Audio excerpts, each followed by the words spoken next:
Apple was the king. But in 2025, the crown fell. Third place behind Nvidia and Microsoft. In just 4 months, $1.1 trillion evaporated. That's not a dip. That's a massacre. Stagnant sales, overpriced iPhones, lawsuits. The question is, how did the giant stumble? Rewind to '97, bankruptcy. Experts like Michael Dell said, shut it down, give the money back to shareholders. Larry Ellison told Jobs, forget hardware. Hardware is dead. Become a software company like Microsoft. Software had 80% margins. Hardware had 35%. On paper, the advice made sense, but Jobs said no. He bet everything on hardware. He cut 20 models down to 4. And he built the iMac. He told them, don't worry about the stock price. Focus on the product, and the stock will follow. He was right. From $10 to $11.50, growth of 11,000%. By 2010, they had $27 billion in cash.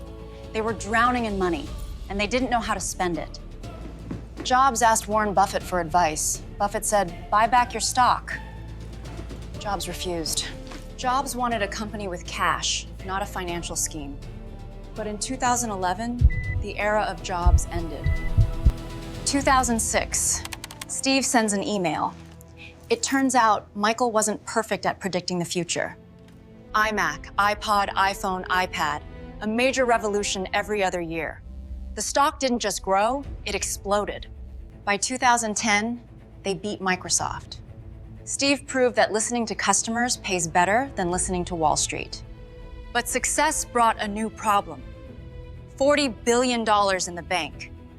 Investors wanted a payout. Buffett gave him the playbook. Buy back shares, give dividends. Steve looked at the list and threw it away.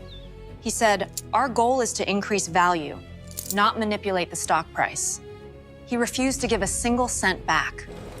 But in the shadows, there was a COO, Timothy, the man who made the trains run on time. Jobs was the artist. Cook was the accountant. They balanced each other. Until Steve stepped down. He gave Timo one final piece of advice. He said, don't ask what would Steve do. Just do what's right.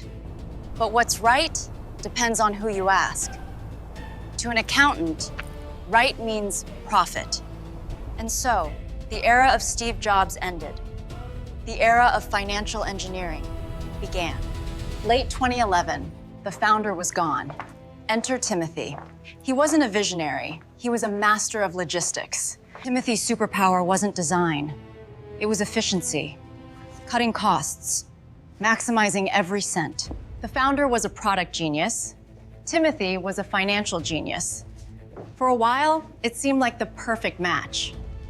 But the soul of the company shifted from industrial engineering to financial engineering. 2012, Timothy did what the founder refused. He started paying dividends, giving cash away to investors. And then, stock buybacks, burning billions of dollars just to lower the share count and artificially inflate the price. This caught the eye of Buffett. He saw Timothy following his advice. He saw a safe bet.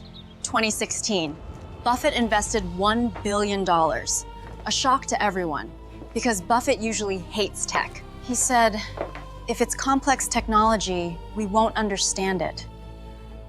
So why Apple? Because under Timothy, Apple wasn't a complex tech company anymore. It was a simple money printing machine, but there was a cost. Apple's founder used to visit the design studio every day. Timothy visited maybe once a month. The creatives felt it. Joni felt it.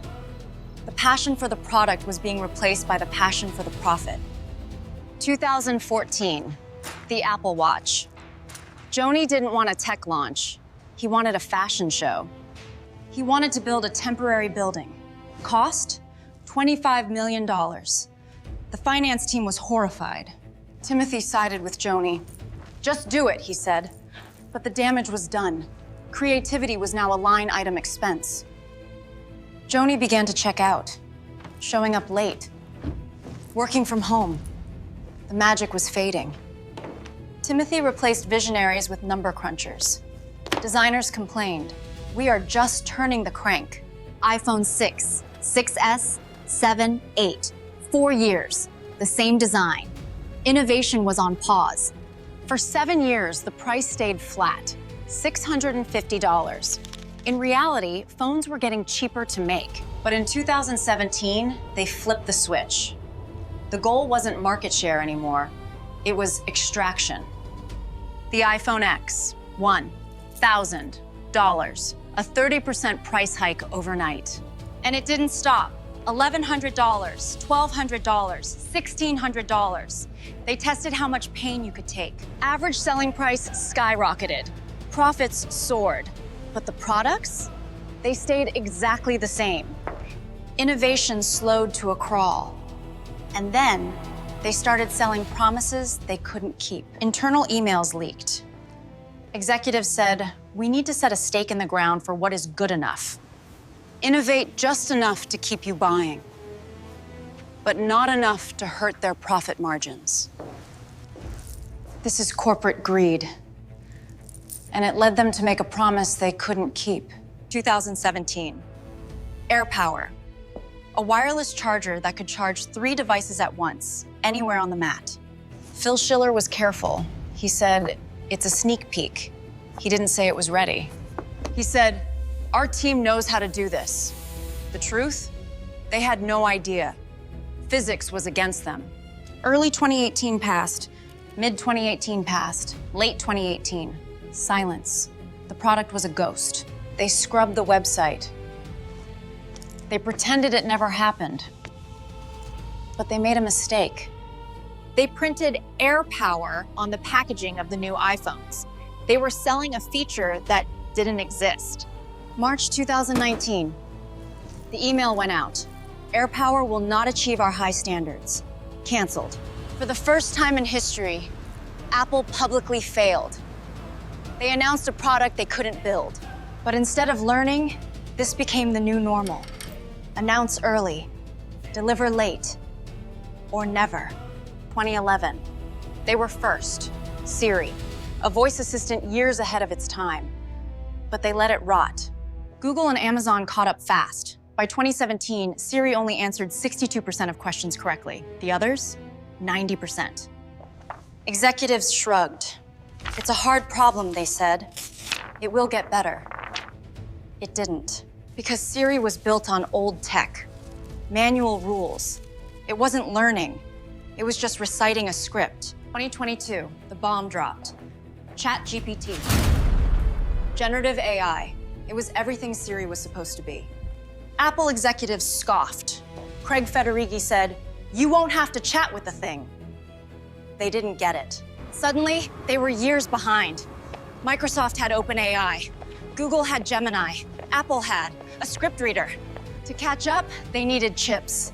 The Siri team begged for 50,000 GPUs. Cost? $10 billion. Tim Cook approved it. But the finance team blocked it. Make existing chips more efficient, they said.